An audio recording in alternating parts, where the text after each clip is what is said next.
नमस्कार, स्वागत है आपका न्यूज 18 के डिजिटल प्लेटफॉर्म पर और मैं हूं आपके साथ प्रशांत कटारे। और आज बात बांग्लादेश की भी करेंगे। वहां क्या हालात हैं, क्या फिर बांग्लादेश सरकार धराशायी हो जाएगी, वहां पर हिंदुओं के कैसे हालात हैं। लेकिन उससे पहले बात एक ऐसे मुद्दे की जिस पर सियासत तो देश में खूब जोरदार होती है लेकिन एक्शन कम ही नजर आता है। जहां भारत में बांग्लादेशियों और रोहिंग्या मुसलमानों की मौजूदगी, देश के हर हिस्से में इनकी मौजूदगी है, बावजूद इनकी पहचान करना लगभग असंभव सा है। लेकिन आशा जगाई है दिल्ली में हुए एक बांग्लादेशियों और रोहिंग्याओं की पहचान के लिए शुरू हुए अभियान ने।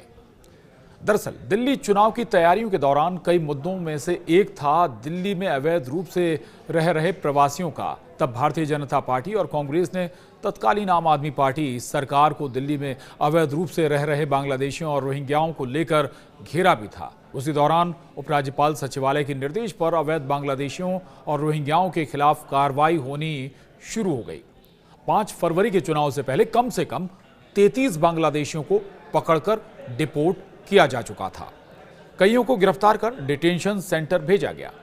बीजेपी की सरकार बन जाने के बाद भी दिल्ली में अवैध बांग्लादेशियों और रोहिंग्याओं की पहचान और उनके खिलाफ कार्रवाई जारी है।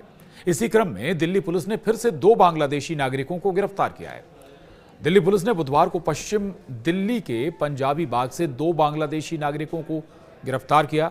इनकी पहचान बांग्लादेशी नागरिक साजल मियां और मोहम्मद अली के रूप में हुई। ये अवैध रूप से दिल्ली में रह रहे थे। भारत में अवैध रूप से रहने के आरोप में इन्हें गिरफ्तार किया गया। अब उन्हें डिपोर्ट किया जा रहा है। पुलिस सूत्रों से मिली जानकारी के अनुसार दोनों बांग्लादेशी नागरिक अपने वीजा की वैधता समाप्त होने के बाद भी भारत में रह रहे थे। दरअसल भारत में अवैध रूप से रह रहे अवैध बांग्लादेशियों के खिलाफ सरकार और पुलिस प्रशासन का एक्शन जारी है।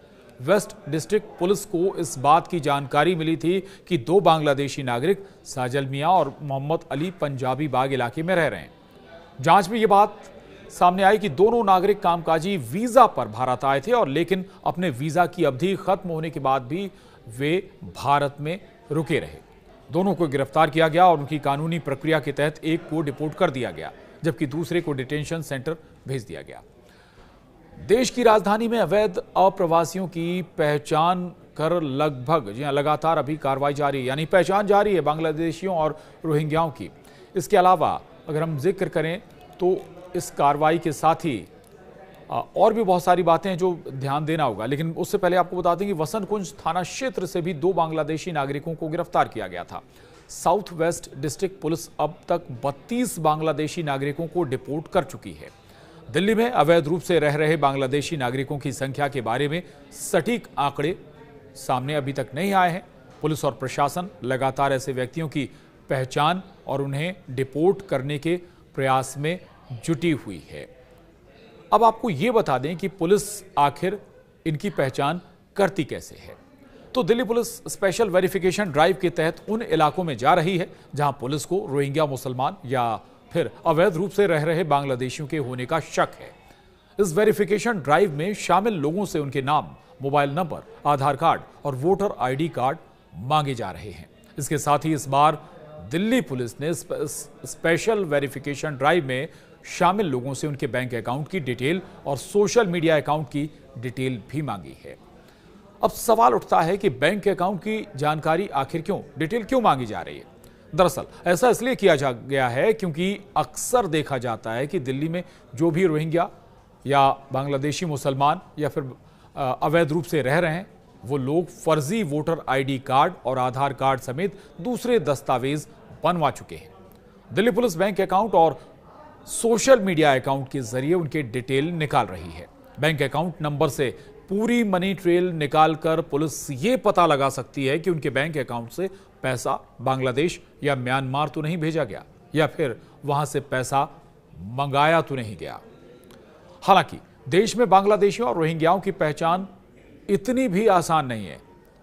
रोहिंग्या या फिर बांग्लादेशी कंस्ट्रक्शन साइट पर मजदूरी करना, घरों में हिंदू नाम रखकर जो महिलाएं होती हैं मेड का काम करती हैं, सड़कों पर बच्चों से भीख मंगवाते हैं, वो भी पूरी तैयारी के साथ, यानी आधार कार्ड भी है, राशन कार्ड भी है, बैंक खाता भी है।